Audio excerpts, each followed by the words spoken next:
महाराज सत्यव्रत सप्त ऋषियों के साथ अपनी नाव पर बैठे। उस पर उपस्थित वनस्पतियां, पेड़ पौधे, बीज, जड़ी बूटियां और भिन्न भिन्न प्रकार के पशु पक्षी पहले से उपस्थित थे। क्रोधित समुद्र विध्वंस का तांडव करने लग गया।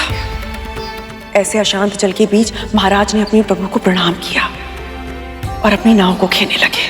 तभी उन्होंने देखा कि एक विकराल लहर उनकी ओर बढ़ती आ रही है। महाराज को ऐसा लगा कि अब किसी के प्राण नहीं बचेंगे। तभी उनके सामने प्रकट हुआ वो विशाल मत्स्य, जिनके मुख में चारों वेद सुरक्षित थे। महाराज ने अपनी नाव उनसे बांध दी। तभी मत्स्य उस विकराल लहर की ओर बढ़ गया। अब उनकी नाव ने मृत्यु रूपी लहर में प्रवेश किया। जैसे ही वो लहर निकल गई, महाराज ने अपनी आंखें खोली और देखा सब सुरक्षित थे। प्रभु की भक्ति में भाव विलीन होकर उन्होंने अपना शीश झुकाया और इसी प्रकार प्रभु ने मत्स्य अवतार लेकर चारों वेदों को बचाया।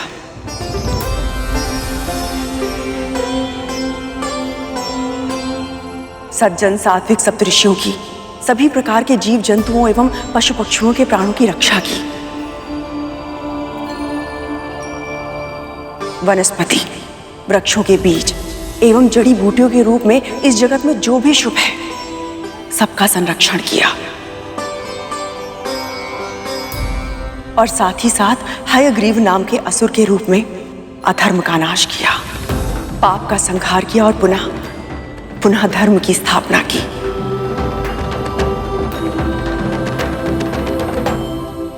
महारानी, आपने ये भी बताया कि प्रभु के लिए धर्म की रक्षा से अधिक महत्वपूर्ण और कुछ भी नहीं।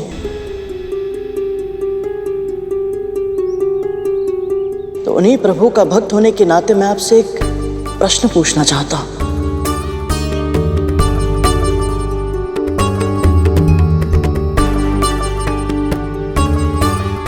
आपने जो व्यवहार मेरी मां के साथ किया वो उचित है या अनुचित है?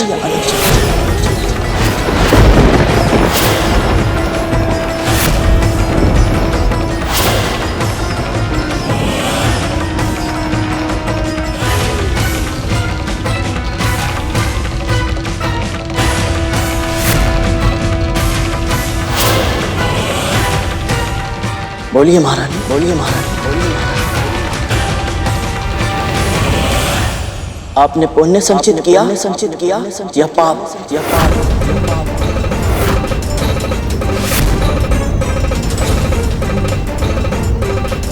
चुप क्यों हो गया? बताइए।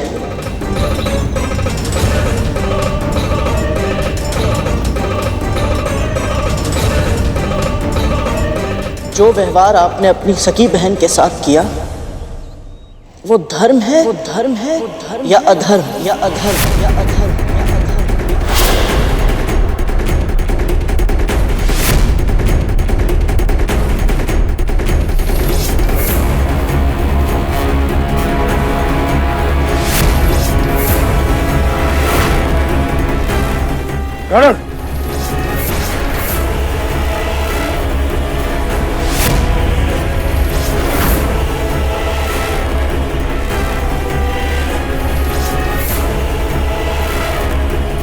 चुप हो जा गरुड़। शांत जल में पत्थर क्यों डाल रहा है तू?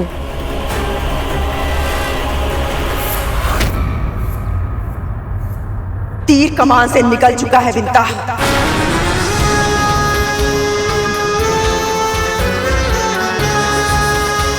बोल चुका यह, इसके प्रश्न का उत्तर मुझे देना ही होगा।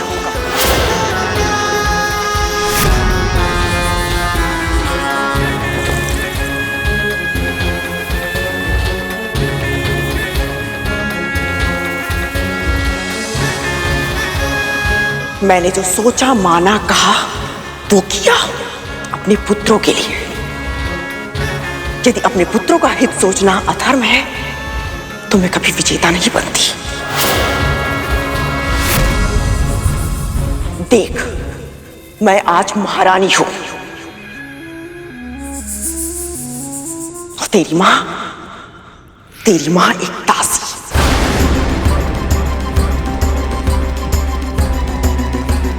केवल इसलिए क्योंकि मेरी बुद्धि ने, नियति ने, देवताओं ने, यहां तक कि तेरे प्रभु विष्णु ने भी मेरा साथ दिया।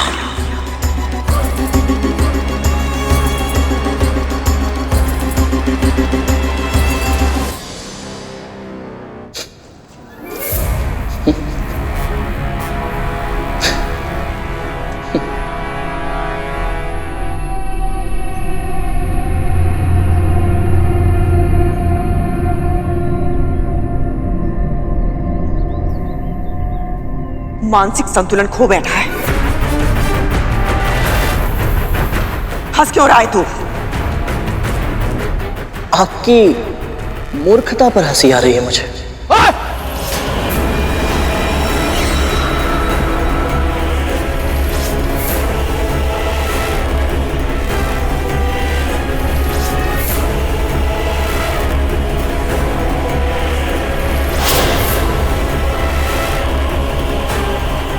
महारानी, ज्ञान तो बहुत है आपके पास, पर विवेक बिल्कुल भी नहीं है।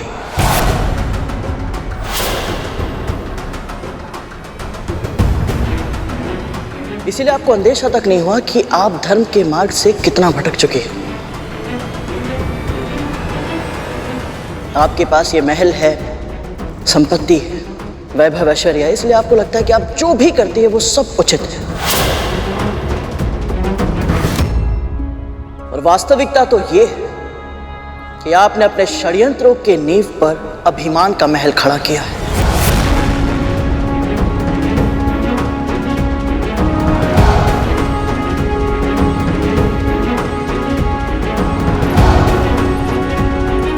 और अब उसी महल के नीचे आपके छल की दीमक जड़ पकड़ चुकी है।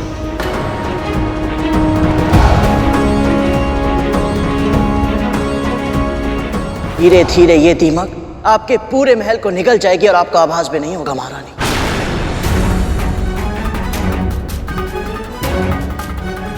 कुकर्म आसानी से पीछा नहीं छोड़ते।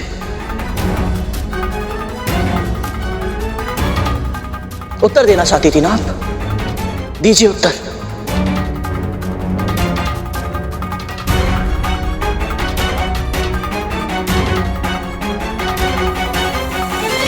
उत्तर तो देना ही पड़ेगा आपको अपने पापों का।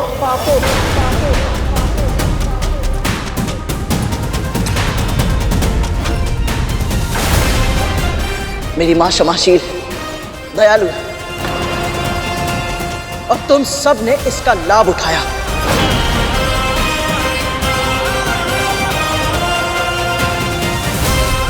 पर स्मरण रहे, हर एक बात की एक सीमा होती है, अच्छाई की भी।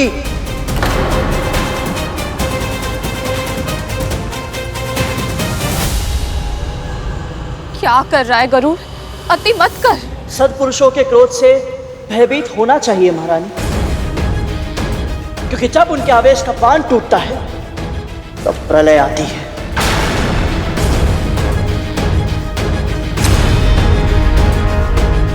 मेरे जन्म से पहले आपको मेरी मां के क्रोध का परिचय तो मिला था, स्मरण है ना आपको?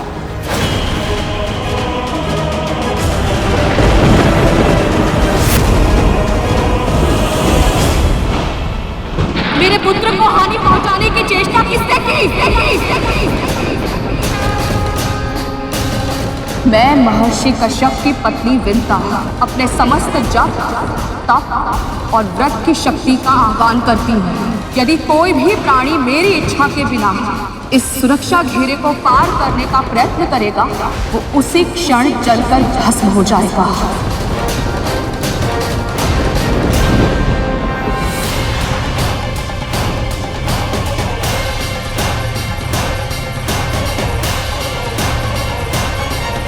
मेरी मां ने तो अपने आप को नियंत्रण में कर लिया था, पर मैं भी ऐसा कर पाऊंगा ये वचन देना मेरे लिए तनिक कठिन है महारानी।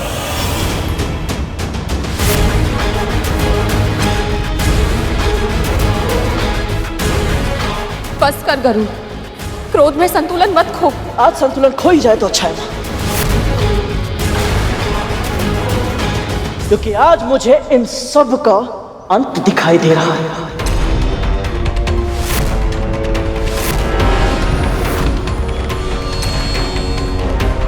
महारानी, यदि आपने ऐसे ही मेरी मां को दासी बनाए रखा और उनके साथ अत्याचार किया तो मैं भ्राता तक्षक का दम घोट दूंगा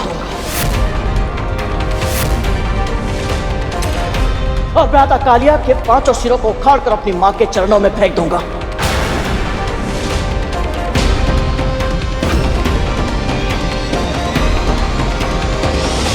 ये सब तो क्या कह रखा?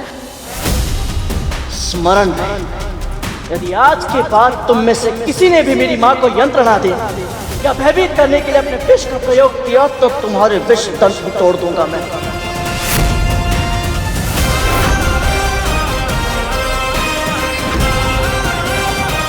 मेरे ये पंजे तुम्हारे तन को 2 भागों में बांट देंगे और मेरे ये नख तुम्हारे भागों को सहस्त्र टुकड़ों में उखाड़ कर फेंक देंगे। और महारानी कद्रू, आपके हाथ अपने शक्तिशाली पुत्रों के बचे कुचे अवशेष उठाते उठाते ही थक जाएंगे।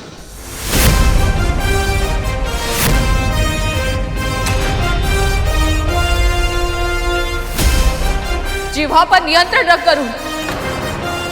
विमाता है ये तेरी और ये सब तेरे भाई हैं। ये मेरे भाई हैं?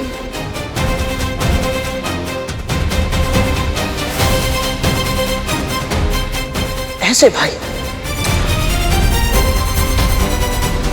मां, आप तो जानती है ना कि भाई का धर्म होता है कि वो अपने छोटे भाई की रक्षा करे, उसका मार्गदर्शन करे।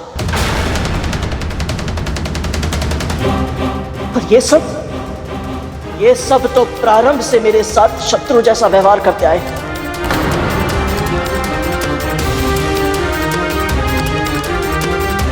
पहले इन्होंने आपको अरुण भैया का डिम फोड़ने पर उकसाया और फिर जब मैं डिम में था तब उस दानव के माध्यम से मेरा अंत करने का भी षड्यंत्र किया।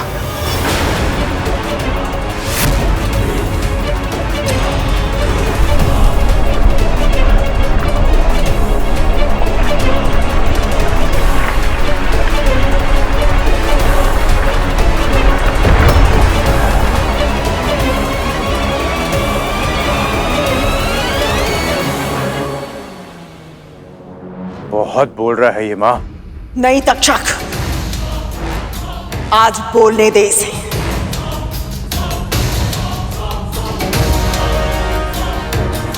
हाँ, आज मैं बोलूंगा और आपको सुनना ही पड़ेगा मां। विमाता है आप और मां तो आप भी है ना।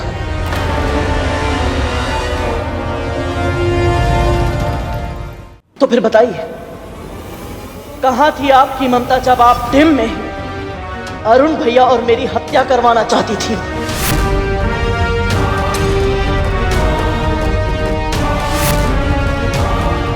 क्या तुम्हें भी लगता है तुम्हारा डिम सड़ता है?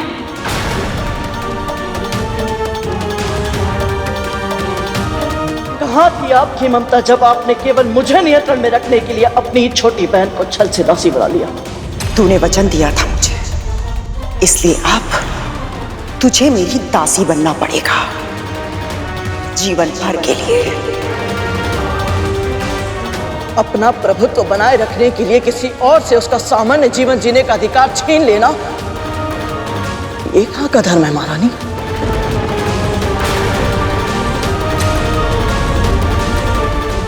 ऐसा विश्वासघात तो कोई अपने शत्रु के साथ भी नहीं करता जो आपने अपनी सगी छोटी बहन के साथ किया है।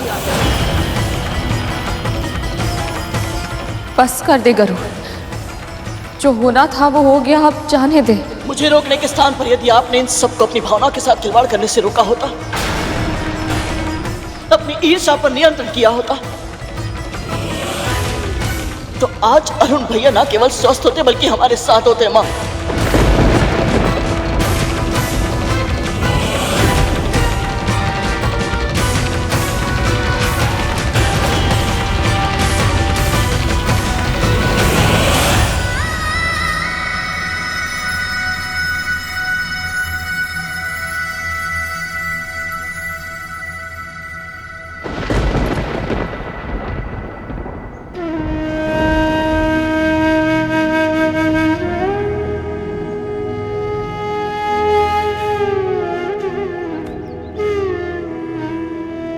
माँ मुझे क्षमा करें।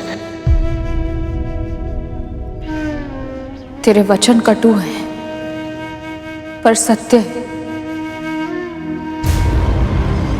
माँ का पल्लू पकड़ के रोता है और हमें धमकी देने चला था।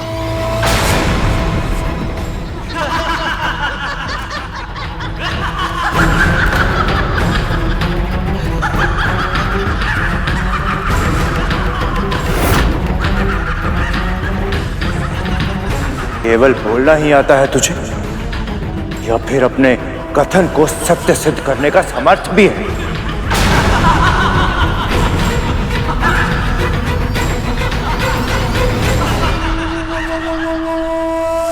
कभी कभी बहुत दया आती है मुझे आप पे। आपका एक पुत्र अर्ध विकसित है और दूसरा कायर।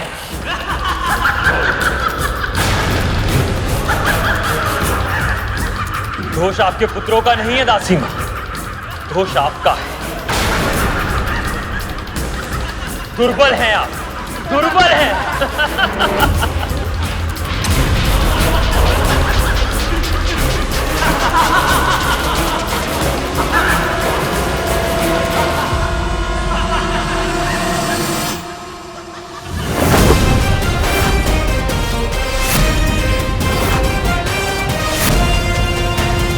कालिया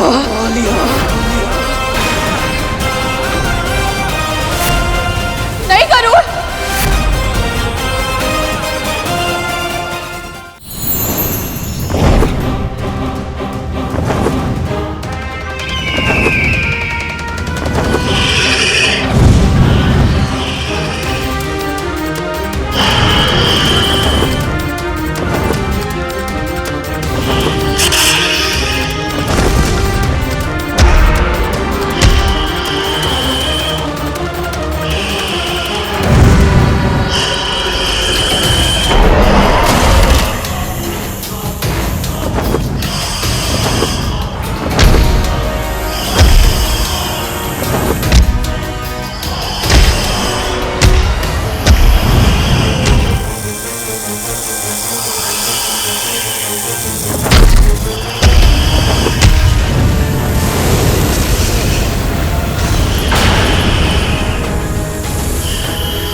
देख क्या रही है? रोक अपने पुत्र को। मेरी बात मान गरुड़, रुक जा।